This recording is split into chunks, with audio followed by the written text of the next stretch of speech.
Go. Hustle hard, hustle every single day. I'll be making moves till I'm buried in my grave. To the system, I don't wanna be a slave. I've been doing shit my way, or the highway. When empire burns the bread, if they come for me in the morning, they will come for you in the night. James Baldwin. In July 2025, 500 tons of high-energy biscuits meant to feed starving children were incinerated by order of the United States government. Let us be clear, this was not an accident. It was not bureaucratic mismanagement. It was the inevitable result of a system that has always used pain as a tool and suffering as leverage. What kind of system sets fire to nourishment? A system that knows hungry people are easier to manage than free ones.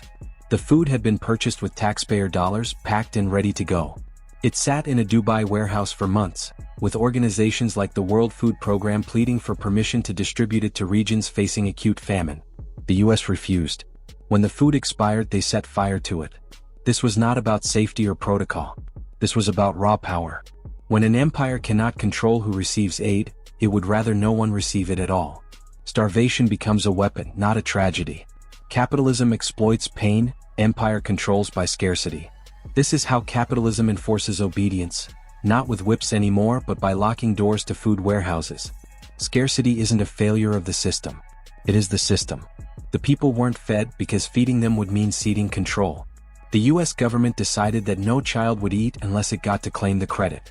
And when that wasn't possible, it chose flames over freedom. And here's what's most telling. There was no outrage from the machine. There were no apologies.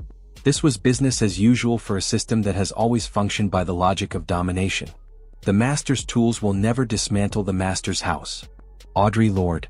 This moment exposes the moral bankruptcy of capitalism in its purest form. Food, designed and designated to save lives, was transformed into waste rather than released outside the control of the state. That is not inefficiency. That is capitalism doing exactly what it's designed to do. It is important to understand that this is not an anomaly. It is a continuation of a long-standing doctrine: control resources, controlling people. Withhold medicine, withhold movement. Deny food, deny freedom. The plantation logic never died, it just evolved into policy. Black people have always lived under these conditions. For us, authoritarianism is not a looming threat, it is a lived reality. From the auction block to the prison cell, from sterilization wards to food deserts, our lives have always been shaped by forced deprivation and calculated abandonment. America has never been innocent. And God is not mocked for long. Cornel West. This is why we must build something entirely different. We cannot trust systems built on our subjugation to suddenly serve our survival. We must create our own. Enter BIT, Black Infrastructure Trust. BIT is not charity. It is not a nonprofit. It is not beholden to grants, donors, or performative diversity slogans. It is a communalist institution, an ecosystem of survival built from the ground up, by us and for us. When they burn food, BIT builds food sovereignty hubs. When they withhold aid, BIT builds distribution networks. When they cut power, BIT develops community-owned energy systems. The most potent weapon in the hands of the oppressor is the mind of the oppressed. Steve Biko. BIT breaks that mental grip by showing a different way is not only possible, it's already in motion. We do not wait for policy changes. We build safety nets, knowledge centers, and supply lines that answer to no one but the people.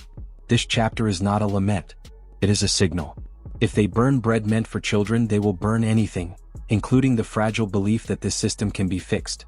But we are not waiting for them to fix it. We are building the future in the ashes of their empire. BIT is the arc. Communalism is the compass. And we are the ones who will row. We are the ones we've been waiting for. June Jordan. The warning and the way forward. If they burn food, they'll burn futures. If they incinerate aid, they'll incinerate resistance. But we are the fire they can't control. And BIT is how we build the shelter from the storm. What I'm here to do is connect with the ones ready to move, ready to think differently, build differently, and live free on our own terms. This is about one thing: liberation under Black management. Until the next episode, stay sharp, stay building, and stay Black on purpose.